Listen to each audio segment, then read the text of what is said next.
السلام علیکم ورحمت الله وبرکاته. امید لرم چې ملګرو ټول بخیر. پرون موږ دا یو ویډیو چې د کمپیوټر په باره کې ریکارډ کړی و، نو د هغې ریسپانس او ځواب ډېر ښه و، نو ستاسو نه ډېره زیاته مننه.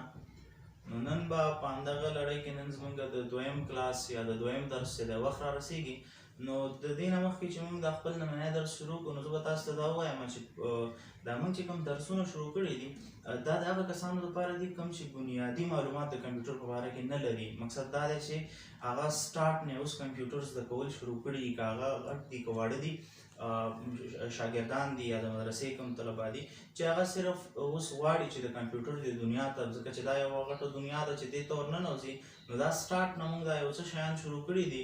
نو په دې کې چې دی موږ هېڅ قسم ته داسې خبره نشته چې په هغې باندې به انشاءالله تاسې پوهېږئ نه، بیخي ساده او په خپلې مورنۍ ژبه په ساده پښتو کې به موږ تاسې ته وایو چې دا کمپیوټر چې دی د دې تعریف او د دې نور اقسام به بیانوو. نو پرون موږ د کمپیوټر تعریف باندې خبره کړې وه چې کامن اپریټینګ مشین پارټیکولرلی یوزډ فار ټریډ ایجوکیشن اینډ ریسرچ، یعنی عام د استعمالولو ماشین دی کوم چې په ځانګړي ډول باندې د تعلیم په بخش کې، د تجارت په بخش کې او یا د یو شي پلټنې یا د تحقیق په بخش کې موږ سره کار کوي.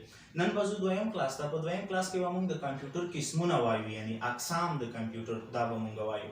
نو تاسې ته زه ووایم چې د کمپیوټر اقسام ډېر زیات دي، خو دلته چې کوم موږ وایو هغه به 4 دانې نن وایو، او دا بالکل ساده او په خپل داسې ژبه کې به وایو چې تاسې ورباندې پوه شئ. نو 4 اقسام دي. ټولو کې اول شروع کوو ډیسک ټاپ نه. ډیسک ټاپ دا د کمپیوټر یو قسم دی. ډیسک ویل کېږي میز ته په انګلیسي کې، او ټاپ ویل کېږي سر ته. ډیسکټاپ مطلب هغه کمپیوټر چې د میز په سر باندې په مختلفو برخو باندې چې دی پروت وي. سی پی یو وي، منیټري، کیبورډي، ماوسي، پرنټري، دغسې شیان چې د میز په سر باندې پراته وي دې ته ویل کېږي ډیسکټاپ. دا د یو ځای نه بل ځای ته د دې انتقال چې دی سخت وي، نو دې ته پي سي هم ویل کېږي، یعنې پرسنل کمپیوټر یا شخصي کمپیوټر. دویم راځو لیپټاپ ته. لیپ په پښتو په انګلیسي ژبه کې ویل کېږي غېږې ته، ټاپ ویل کېږي سر ته. لیپټاپ هغه کمپیوټر چې په غېږ کې هم راځي. صرف د دې نوم د انګلیسي دا د نوم چې تاسې زده کوئ پښتو ته، نو د دې تعریف باندې سړی خپله پوهېږي. د لیپټاپ او د ډیسکټاپ په منځ کې فرق دا دی چې په ډیسکټاپ کې ټولې برخې چې دي هغه بېلې بېلې، منیټر بېلې، سی پي یو بېلی، کیبورډ بېلې، ماوس بېلې. په لیپټاپ کې دا ټولې برخې چې دي دا دننه وي، او دا د یو ځای نه بل ځای ته په اسانۍ سره انتقالېږي، چارج هم کوي، نو دې ته ویل کېږي لیپټاپ. دریم راځي ټیبلیټ. ټیبلیټ د کتابچې غوندې شکل لري، انتقال یې د یو ځای نه بل ځای ته آسان دی، د لیپټاپ نه هم زیات آسان دی، په جیب کې هم راځي، او چارج چې دی هغه د لیپټاپ نه ډېر زیات کوي، او اکثره یې دا خلک د آنلاین زده کړو دپاره استعمالوي، او سیم کارت پکې بعضې وخت کې کار کوي، بعضې وخت ځینې په ټیبلیټو کې چې دی سیم کارت کار نه کوي، وائی فای نه کنیکټ کېږي. ټولو کې اخري راځي پام ټاپ. نو دا پام چې کوم ټکی دی دا ورغوي ته ویل کېږي په پښتو کې، ورغوی. ټاپ سر ته ویل کېږي. پام ټاپ هغه وړې کمپیوټر یې کوم چې د دغې لاس برابر وي.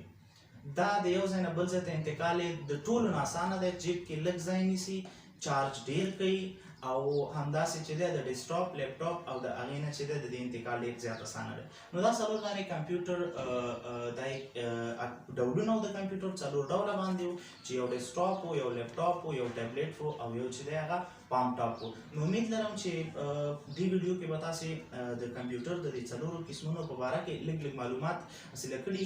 نو که کوم تاسې موږ دپاره کوم وړاندیز لرئ زموږ د درسونو په باره کې، نو موږ ته خپل رایه په کمنټ کې موږ ته پرېږدئ، او دا زموږ ویډیوګانې دا د خپل ملګرو سره شیر کړئ، او کله چې موږ ستاسو کمنټ ګورو نو ډېره زیاته مننه، موږ ډېر زیات تشویق کېږو انشاءالله دا لړۍ به همداسې جاري ساتو، او که ژوند و د انګلیسي په ژبه انګلیسي په برخه کې به موږ همدغسې په ساده پښتو کې یو سیریز شروع کوو د انګلیسي. نو ستاسې د ملاتړ ډېر زیات ضرورت دی. نو الله مباد او خوشحاله لره انشاءالله. بیا به چې دی وخت په وخت سره په نوي کلاسونو کې تاسو سره ګورو.